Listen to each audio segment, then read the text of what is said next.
Welcome to the podcast, where we teach you how to create marketing that pops. Get ready for refreshing conversations with industry experts, trendsetters, and creative minds that'll leave you bubbling with inspiration. Get ready to turn up the volume on your business. Let's get talking.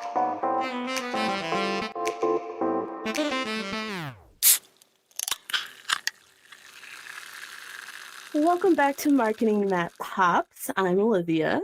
And I'm Michelle. And today we're going to keep talking about AI. It's such a great topic, and it's really it's hot right now. And we have some really cool things in the works, and we're going to be speaking at some trade shows. Actually, Michelle's going to be speaking at some trade shows coming up here. And the first one is going to be at NCIA, Michigan in Grand Rapids. And the topic is none other than AI. And she's also going to be talking at MJ Biz, and she's going to be on a panel, again, also talking about AI. So we thought we would just keep the whole thing going and kind of give you guys that inside scoop of what she might talk about at those trade shows. If you happen to not attend, you can still kind of get the lay of the land for that. And we've been on this journey, and last week we were talking about AI and how it can be used for your business, and just kind of like adapting to how to make it work for your business and your day-to-day. And so this week, our topic is AI and the future of work, adapting to an automated world. So kind of just diving into that topic just a little bit deeper. So I'm excited to talk about that today. Michelle, how are you feeling about AI and all of the AI? I mean, I'm excited about it. I love technology, and I like to always be doing the latest and the greatest. So, and as I've been, learning more and more, it's so fascinating of the things that you can learn and do with it just to be efficient in your job. So that's what's so cool about it. I know. I'm kind of a little bit scared if AI ever went away, because we have started using it so much, and it does help to generate ideas and things like that. And it's what were we doing before? We were just using our pen and paper. I know. I was telling Brittany we were trying to come up with headlines, and she was doing some type of, I don't remember if it was Chat GPT or what, and it spit out several, and I'm like, oh, I like this one, but change it to this and that. Mm-hmm. And I'm like, what did we do before? We actually used our own brain to come up with this stuff the hard way. Oh my God. Because I remember we'd be sitting in the conference room just trying to think of things and throwing things at the wall. Come up with something, we'd make other people come in the conference room. Good idea. We can't come up with anything. Right. Yeah. And that's the thing about AI and using it in that way, is that it just helps to speed up the process. Did we get to where we wanted to be? Yes, of course. But it just took a lot longer, and it just cuts down kind of that brainstorming space, because it's just like you said, you're oh, I really like this part, but let's switch it up. Or oh, what if we add this, and this? And it kind of just helps to get the juices going and to kind of help you to get to that next point. Yeah, it definitely gets you rolling. And, whether it's that or a blog or whatever it may be, even if you're okay, I need to come up with this outline for a blog, and maybe you have 3 of the 5 points, but you just can't come up with the other 2 points. That's super helpful too, Yeah. So I'm loving the AI. Yeah. Just so you guys know, so NCAN is going to be happening on September the 20th and the 22nd, and that is in Michigan, in Grand Rapids. So if you haven't gotten your tickets, get your tickets now so that you can come and hang out with us and see our booth and chat. And then you can also attend Michelle's talk. But if not, just keep listening to this episode and you'll still get some good stuff. Yes, and we may have a couple extra tickets. Our team may be using them, but it may work out where we might have a couple extras. So you have to stay tuned though. And Yes. We might be making a post or two about it. Who knows? yes. So, when we're talking about AI, there is a lot of things that kind of like swirl around. But I thought today for our myth that we need to debunk, let's talk about AI and like, will it ever become sentient, like take over the world like robots? What are your thoughts on that, Michelle? Like, do you think that could happen? I mean, ever could it? Maybe after I'm gone. I don't know. But I mean, I don't think in the near future anything like Mhm, that will happen. I think, you know, things are definitely changing quickly.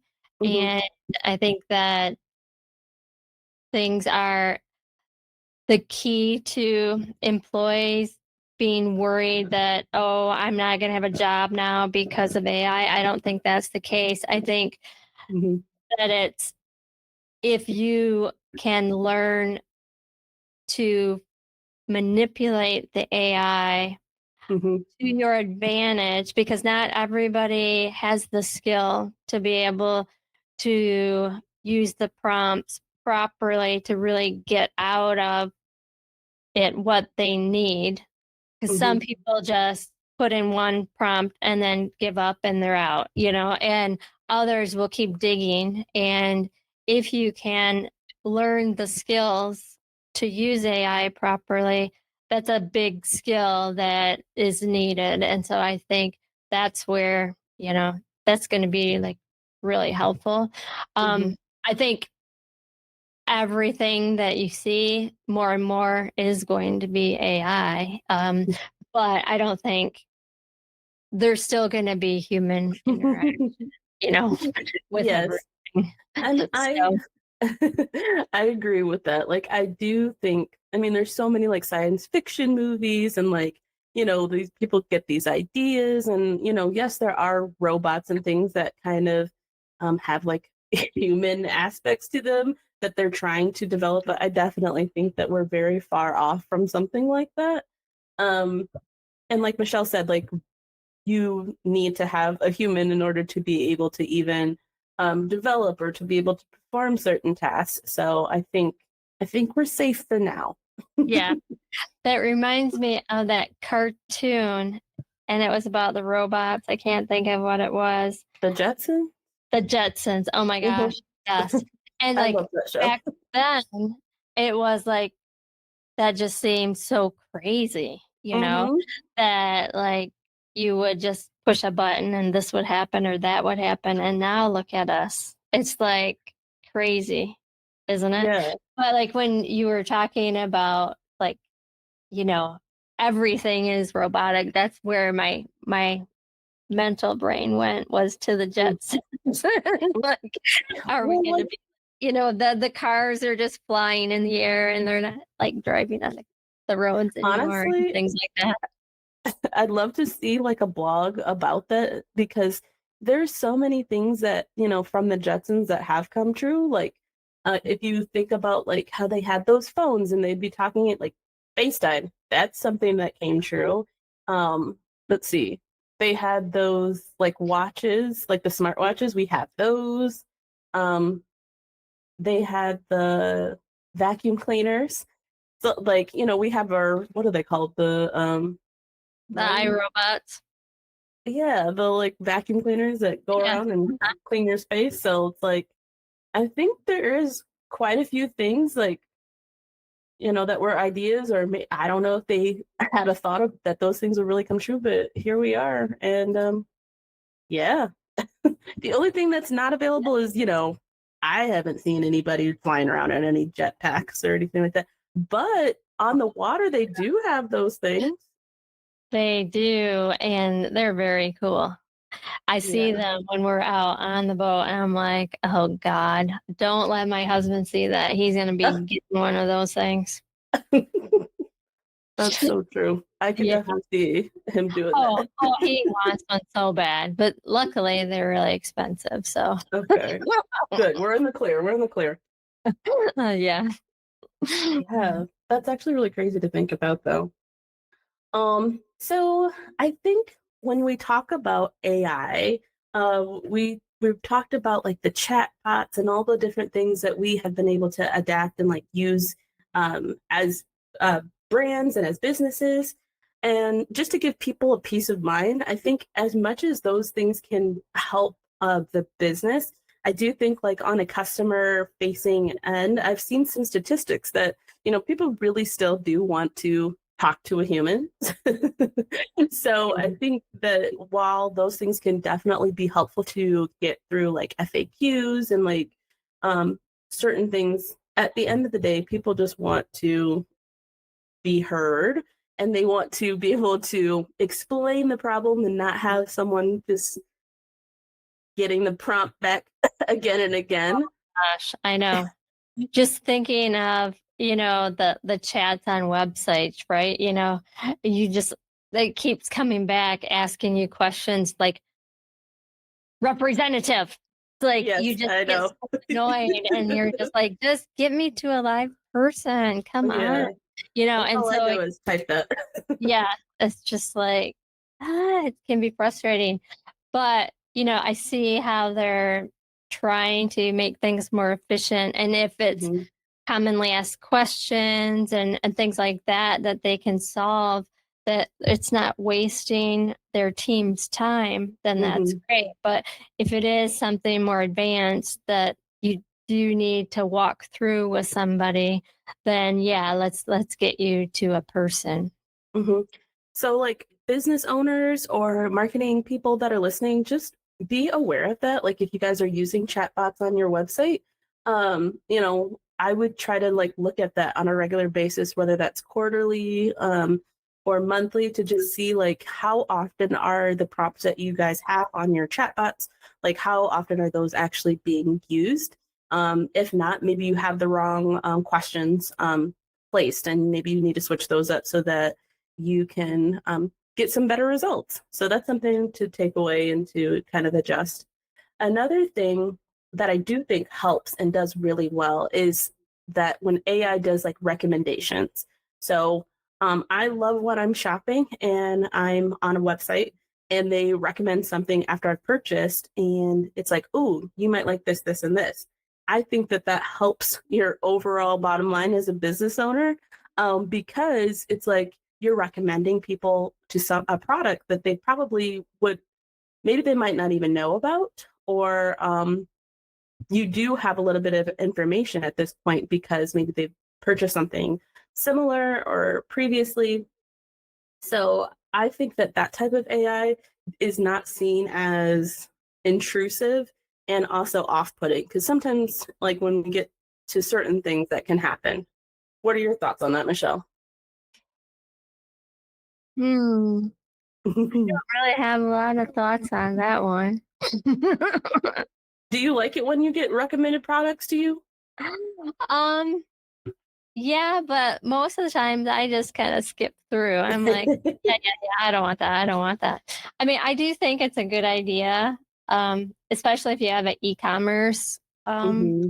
platform. But yeah, it's that upsell thing. You want Yeah. fries with that? Yeah.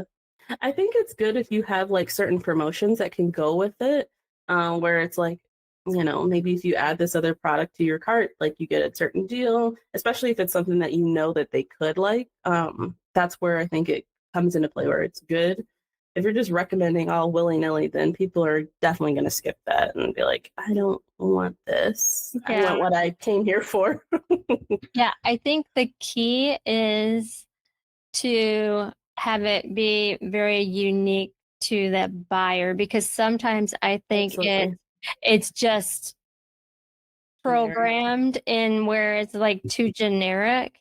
Hmm. And if it's like, hey, I see that you've bought this 3 times, so I think you should buy this too. Then Mhm. it makes me feel special.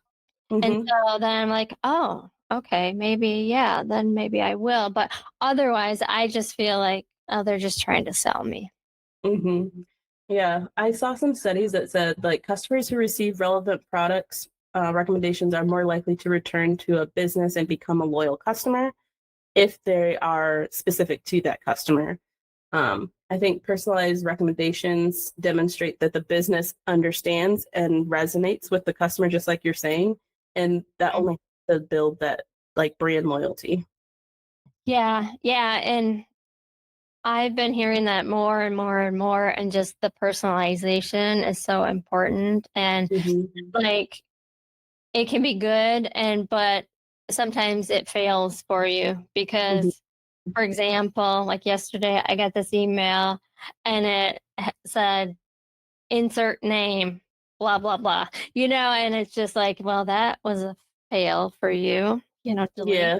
And it's like, they messed up on that one, but they're trying to personalize it, Hmm. by like inserting my first name, but they didn't have it documented in their program. So they Hmm. didn't have it to pull that information. So, um, but that is what we're trying to get to, right? Is make things like very personal and again, make you feel special that, oh, I'm getting this because you know this about me. Hmm. Yeah, I think us as marketers, we have that. We're just so aware to when it's like, ooh, that was a blunder. You Yeah. really tried to get me on that. And Yeah. it's hard to turn that off. And I just am like, it's either like good or bad, whether it's like, ooh, that marketing team killed this campaign. They did so good. Like, oh, I wish I would have been in the room when they were coming up with that idea. Or Yeah. it's like, you guys, you messed up on that one. I know. Yeah. So I don't know if I'm getting sidetracked again, but We love your sidetracks, Michelle. I know this is what I'm known for. So have you seen that show Special Forces? Mm-mm. Oh, it's pretty good. It's like intense. So it's these stars go on this reality show and they put them through it. Like they are like a Navy SEAL and Oh they're wow. like making them do like a Oh, I boot have camp seen like type the like thing. clips of that. Yep. Yeah. And they always have this exercise. And at the end, it's like fail, pass, fail, pass, fail, pass, And so, like, with the email, when I said fail, it's like, that's where that was coming from. You failed. Um, but yeah, so that's like intense. Hmm. That's a really good show. You should watch it. It's like, I would never go on that because I'm a wimp and I couldn't do any of that stuff. I think you would surprise yourself. Oh, no, I know You'd better. be using your creative mind to try to figure out, well, what we could do is, what if we did this? And they'd be like, shut up. I said do it this way. There's no negotiation here, And then I'd be put in the corner they'd make me do push-ups or something. So, So it's kind of funny that we were talking about this because my next topic that I wanted to talk about was personalized marketing. Um, how do we so, do that? We always do this. It's well, like I can't no, read your mind. I And I want don't this. even know. I do not read your agendas I before we know. there. I want the audience to know is like Michelle's not looking at this at all. Like she I'm just a wing knows it. how she knows how my mind works, I think. I just wing it all the time. So yes, personalized marketing. I think that the more that you can personalize your copy, it just helps to create um, a better delivery to like your marketing messages, and people just resonate like that. Like the tailored approach helps businesses build stronger relationships with their customers, and honestly, it just helps to have an increase in your engagement. So quick, a couple of takeaways from that would be like higher engagement rates. So personalized messages do that. It can also help your click-through rate. So like Michelle was saying, like whether you're putting something in your subject line where you're like adding those personalized tokens. I know that that's available on pretty much all of like the email platforms out there. So if you guys aren't taking advantage of that, definitely try that and see if that helps your strategy and see if it improves your click-through rate. Another thing that you can do is if you're like, I'm not sure if that will work for me. Obviously, we are always talking about doing A/B testing. So what you can do is if your platform doesn't kind of have that set up right away, you can try to split your audience and see like, hey, let's try to take half of these, our audience, and I would make like a group of those and then send out a message that has the personalized token and then try sending it without and see what the difference is. And if you have like a better open rate, then maybe you should keep going with that and then test it for, I'd say, a couple of months and see how that is looking like month over month. And then you can kind of tailor your content that way. Mm-hmm. And speaking of that, and maybe we're going to get to this, but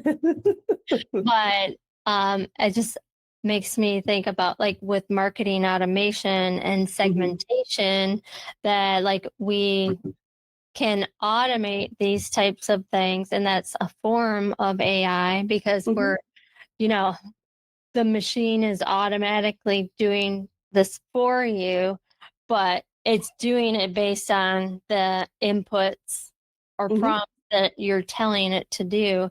So like your list can get segmented and separated and, do different things based on the criteria that you request it to do. So, for example, if like they click this, add them to this list and so forth. So that just helps with a lot of things. It helps if it helps like what they're interested in. So say we send out a newsletter and we send out a newsletter on AI and maybe it's like 5 topics and they click on AI, we know, oh hey, they're interested in AI because they clicked on AI.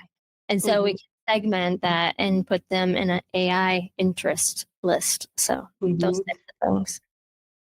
Yeah, anytime that you can drill down your audiences is really helpful so that you're giving them the content that you know that they want.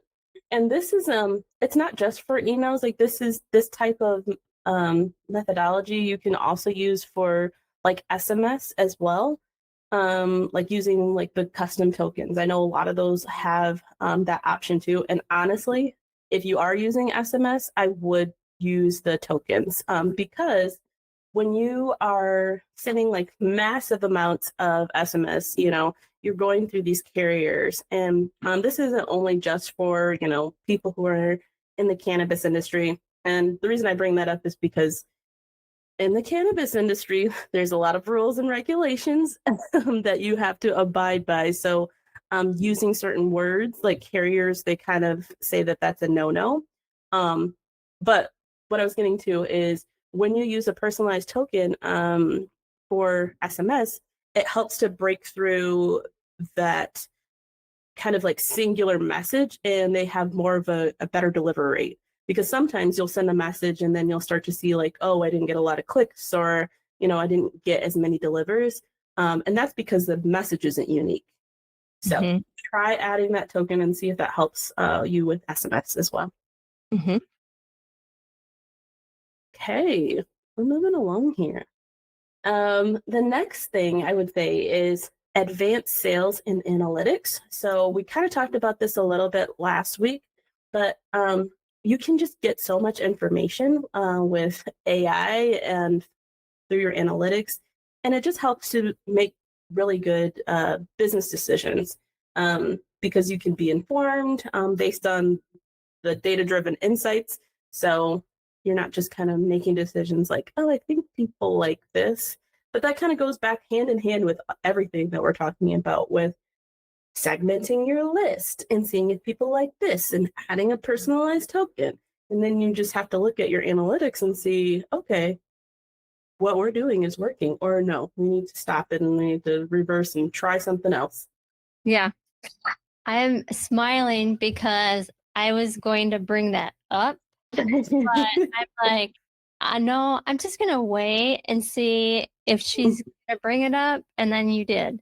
So, but yeah, I was going to talk about how once you start emailing or texting, you know, the automation starts understanding what that client likes, dislikes, and then it starts predicting what Mm-hmm.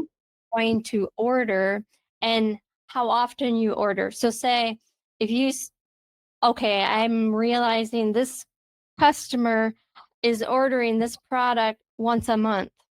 And Mm-hmm. then now they're saying, "Oh, hey, guess what? This customer has been ordering every month. You should send them a reminder about this."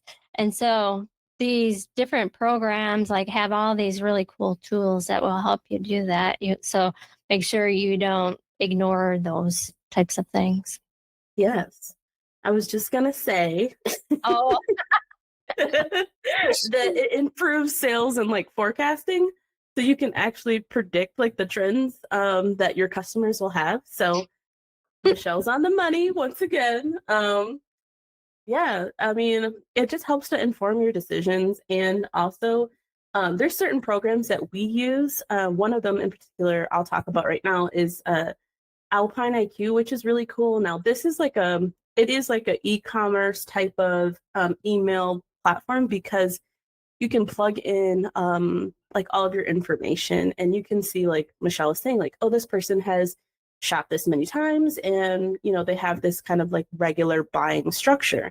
And so you can kind of see with this program, like, oh, this person has fallen out of their buying cycle. And then what's nice about it is you can really quickly see like the amount of customers who have maybe fallen off or, you know, whatever have you.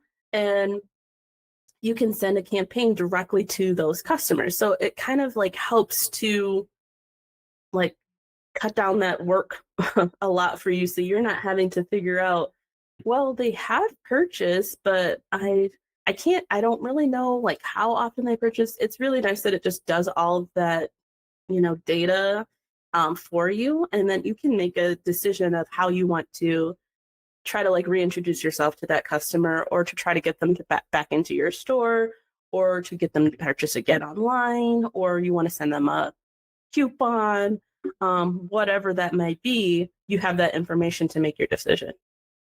right. Like if, oh, tell me who hasn't purchased in 3 months, and then send them specifically a campaign Mhm. of come back, we miss you, that type of thing. Mhm. Yeah, and a lot of people, I think that those types of campaigns do well because they're like, people will be like, oh yeah, why haven't I been there? Or like, you know, sometimes I've gotten those emails where I'm about to go back to the site or I haven't thought like I haven't shopped there in a minute. And I'm like, how did they know that I haven't been there? And I was just thinking about it.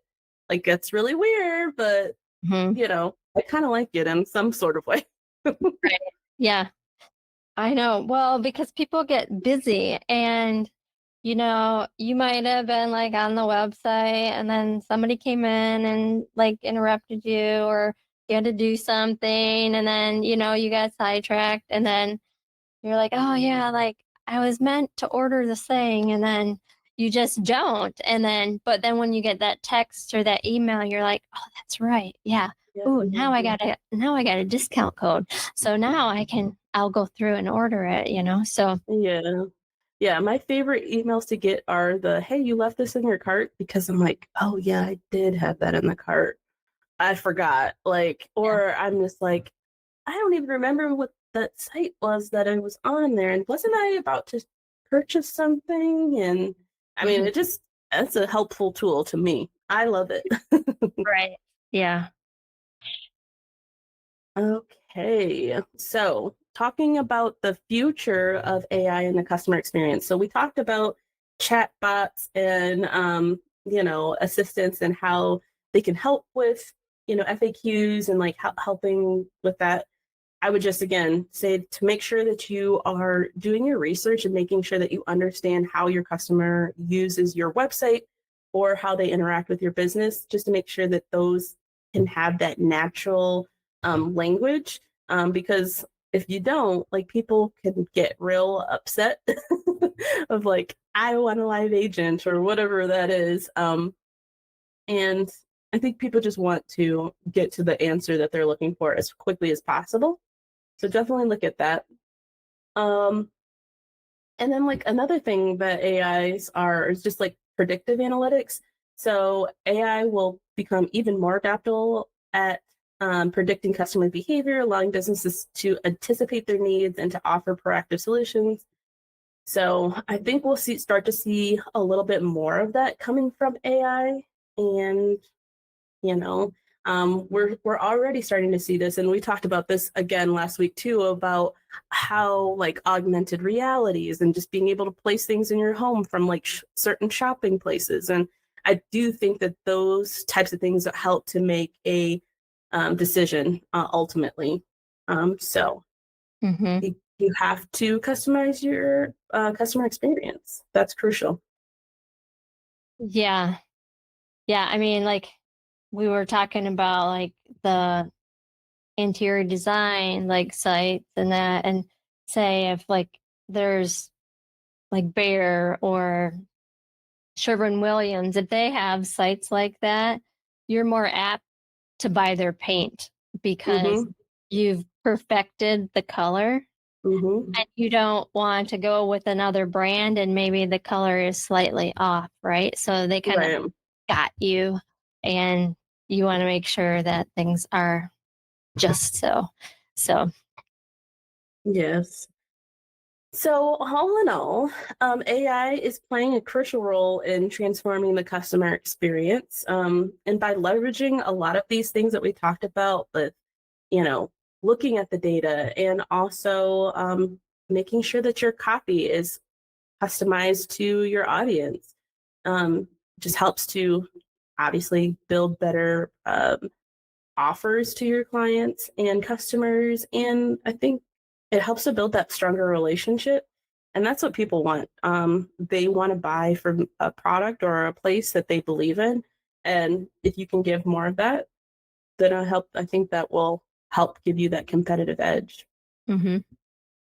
Yeah, I think that predictive analytics is really cool. And I don't think people have been using it to its full advantage. And I think there's still like so much more to learn with that. But, you know, talking about upselling and, Mm-hmm. having those, extra things on the cart, you know, that is something that we really need to take advantage of. Yes, absolutely. And as AI continues to evolve, I'm sure that we'll have even more to come here and talk to you guys about. We'll probably be continuing this AI series just because there's so much that we can get into. We maybe next episode, I think we talked a little bit about how we wanted to talk about like, is this AI or is this not? And maybe we can bring in some of that like stuff from like the Jetsons and like things of just that have come to fruition. And maybe we can talk about some fun stuff like that. So stay tuned for our next episodes in this series.